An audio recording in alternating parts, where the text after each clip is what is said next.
घरेलू सामान जो आपके हमारे घर में लगता है और प्रतिदिन लगता है, सुबह से लेकर शाम तक लगता है और बरसों बरसों से लगता है और लगता रहेगा। तो ऐसा सामान सर को कुछ भी आवश्यकता पड़ती है घरेलू प्रोडक्ट की, मान लीजिए साबुन की, शराब की, तो सर कहाँ जाएंगे आप? नहीं, आरसीएम से पहले कहाँ जाते? बाजार जाते थे। तो डायरेक्ट फैक्ट्री जाते थे क्या? दुकान पर जाते थे? नहीं, डायरेक्ट फैक्ट्री नहीं जाते थे।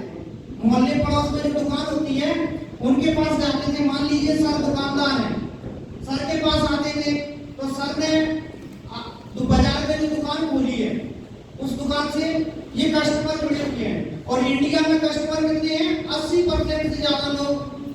जब अगर एक दृष्टि से देखा जाए तो सभी लोग कस्टमर हैं, क्योंकि कहीं ना कहीं कस्टमर है, किसी को किसी ना किसी की जरूरत पड़ती है, एक दूसरे से लेते रहते हैं। तो सर दुकान पे जाते हैं, दुकान और बड़ी दुकान पे जाते हैं, दुकानदार और बड़ी दुकानदार पे जाते हैं, थोक दुकानदार के पास जाते हैं, थोक दुकानदार साहब आगे डीलर के पास जाते हैं, डीलर आगे और बड़े होलसेलर होते हैं उनके पास जाते हैं, फिर एजेंसी होती है, एजेंसी के पास जाते हैं, फिर यहाँ विज्ञापन करने वाले सर हैं, ये विज्ञापन करते हैं टेलीविजन पर। मान लीजिए शाहरुख खान है, अमिताभ बच्चन है, तो ये विज्ञापन होता है। उसके बाद यहाँ फैक्ट्री होती है। देखिए फैक्ट्री बिल्कुल आप देख सकते हैं हमारे दर्शन सर को,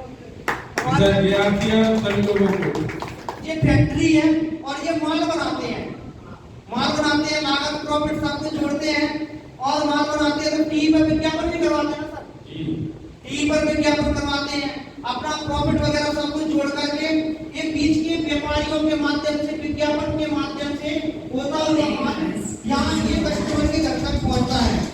ये व्यवस्था है साहब, ये व्यवस्था है कि बाजार की व्यवस्था इस प्रकार से चलती है।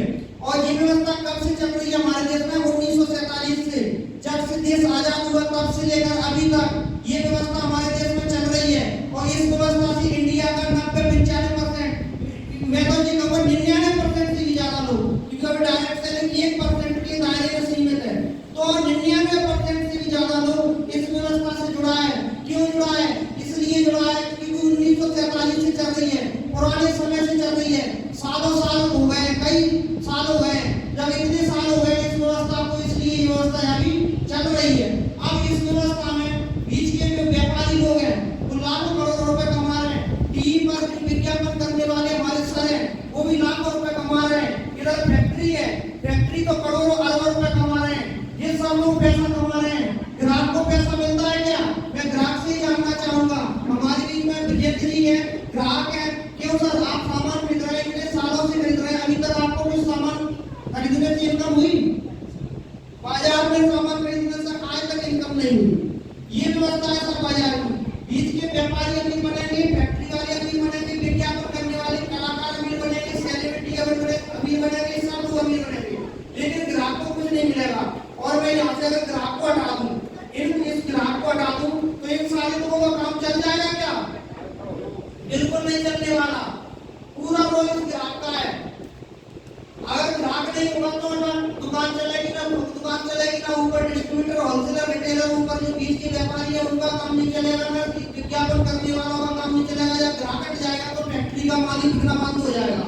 यानी पूरा का पूरा अगर हीरो देखा जाए, मेन हीरो ग्राहक है और ग्राहक को कुछ नहीं पता। ये व्यवस्था, ये व्यवस्था जो परंपरागत व्यवस्था है, तो ये व्यवस्था बदलनी चाहिए कि नहीं बदलनी चाहिए? बदलनी चाहिए। यस। तो दोस्तों आरसीएम की व्यवस्था है। आरसीएम की व्यवस्था क्या होती है? अब मैं बीच के साथियों से चाहूंगा कि जो लोग हट जाएं और अपनी अपनी जगह ग्रहण करें, बड़े सम्मान के साथ सब ग्रहण करें। अब देखिए मैं ग्राहक को और फैक्ट्री को डायरेक्ट हाथ मिलाई। ये देखिए फैक्ट्री और ग्राहक आपस में मिल गए साहब। ये थोड़ी दूरी फैक्ट्री ने तय की, थोड़ी दूरी ग्राहक ने तय की, और ये दूरी तय कर करके अब ये ग्राहक और फैक्ट्री मिल गई। इसी का नाम, इसी व्यवस्था का नाम साहब आरसीएम है। यही आरसीएम का प्लान है। समझ में आया? बस और आरसीएम कुछ नहीं है, यही सिस्टम है आरसीएम। अब बीच में जो व्यापारियों में पैसा बढ़ता था, बीच में जो विज्ञापन में पैसा जाता था, बीच में जो दुकानदारों में पैसा जाता था, बस कोई पैसा